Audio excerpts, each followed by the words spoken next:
and welcome back to my channel where I talk about living abroad. And yeah, part of living abroad is also paying your taxes, unfortunately. And I'm currently living in Portugal, and here it's February now, and we are approaching some important deadlines concerning your taxes.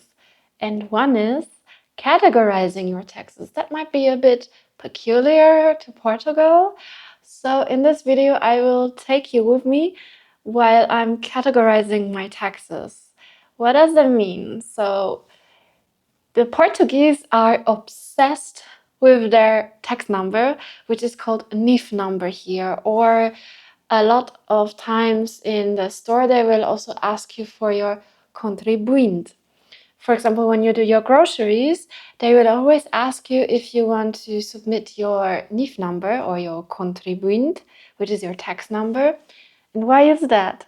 Because the system here is you always give your NIF number, your tax number, when you buy something. So the taxes can be automatically transferred to the finance institution. And by the end of the tax cycle, which we are approaching, no, which is already ended, but we are approaching the deadlines for deducting the taxes, you can just log in to the finance institution and say like, yeah, I bought here and here and there. And the taxes that you paid, a certain amount in each category can be deducted from the taxes that you are paying. So by doing that, always giving your NIF number when you go to the supermarket, restaurants, hairdresser, or also expenses like when you have a car, motorcycle, or when you go to the doctor, you might end up paying less taxes or getting a higher tax return. So I'm going to do that now, and I will take you with me. Here you can see the amount of your tax returns based on your spendings in the individual categories. Most of my expenses were already categorized by the system, but 95 expenses are not automatically categorized. So I will categorize them now to increase my tax returns. The Finanças website is in Portuguese, of course, but you can use the translation website to help you understand its content. I like DeepL as their translations are quite accurate. Here you can see all my expenses. Some are already categorized, but most of them are not. Supermarket expenses go to the Outro category, which means others. The maximum amount that you can get back from this category is 250 euros. So if you always tell your NIF number every time you do your grocery shopping, there should be no problem taking advantage of the full amount here. We all need food after all, right? Once you have reached the threshold for this category, there is no need to give your NIF number anymore. So probably after like half a year or so, you can stop telling the cashier your NIF number. You can check your expenses throughout the year, which I would recommend, although I did not do it. I basically only log in once or twice a year to do the categorization, and that's it. Okay, so now I have categorized all my expenses. Let's save and refresh the page. Et voila! I will receive more money back just by doing this. You can see here I used the maximum amount for other expenses. Easy. I did not have expenses for all the categories. Here the system tells me that there are 3 invoices that include health expenses, which are subject to the standard VAT rate without a prescription. Last year I did a major health checkup at the hospital. For example, I got a blood test because I did not have one for years. That's why I have some expenses in the health category. And I remember that I bought some things at the pharmacy with a prescription from the doctor. So let's see what I need to do here. Apparently, I just have to confirm this purchase.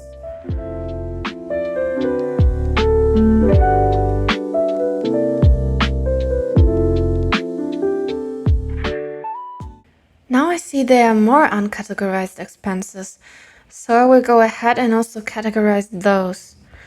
This is for transportation. I have a monthly pass. It's 40 euro and allows me to use every means of public transportation all the way from Cascais to Lisbon down to Setúbal. So the range is pretty big. It's a good deal. And I buy it almost every month. As you can see, all those expenses with the same issued tax number are categorized in bulk. Here they are more outro expenses. Pingo Doce and Continente are the two biggest domestic supermarket chains in Portugal. This was a restaurant expense, and expenses at the pharmacy are health expenses, obviously. Razão Popular. I'm actually not sure what this was, but fortunately I track all my expenses, so I can just have a look at my spreadsheet. It was outro. Here is another restaurant, and then here's my gym membership. Here I got a haircut. Cabeleireiro is a hairdresser, a really tongue-twisting word. And there are actually many hairdressers that only accept cash. I used to go on where that was the case, and I found the salon by passing by. It's not even on Google Maps. So I get the impression they don't actually report their taxes correctly. So they did not take my NIF number.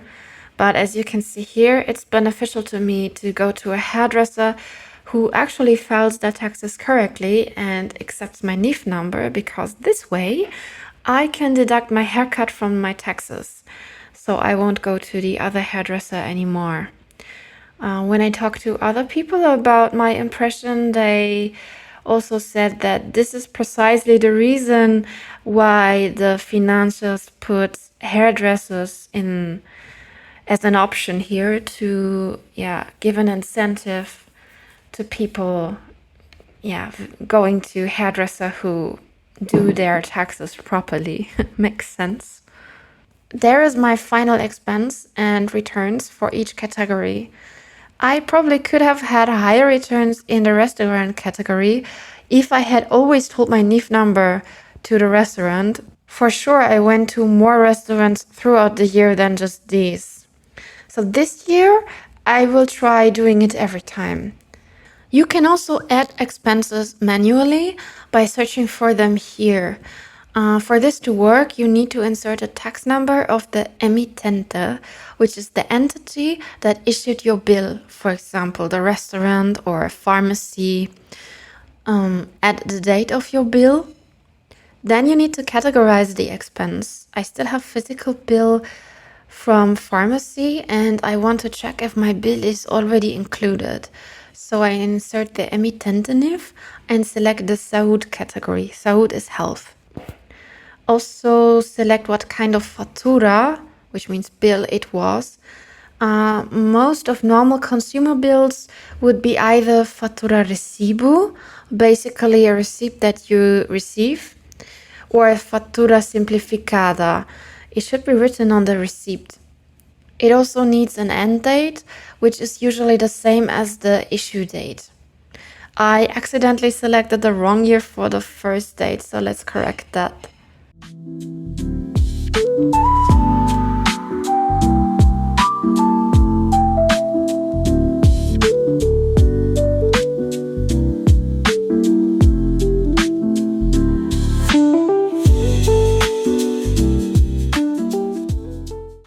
Et voila!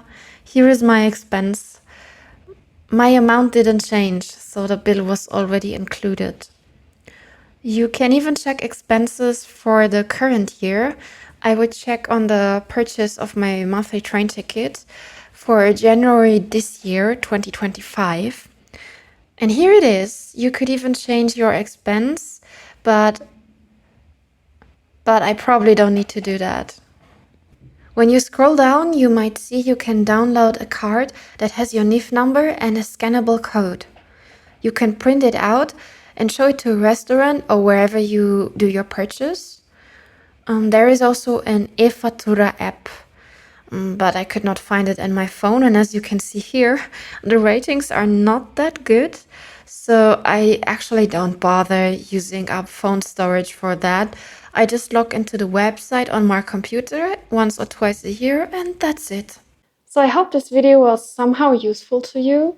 And please keep in mind that I'm not an accountant nor a tax advisor, and I am an employee. So if you are self-employed, you might have to do something totally differently or some additional steps that I have no idea about. So please do your research. But maybe my video was able to give you some ideas or helped you to navigate the system and repeat the steps that I did to get a bigger tax return. Let's see. So if you have other experiences or more information, I would love to hear from you in the comments below. Please share your knowledge with us. And see you next time. Bye bye.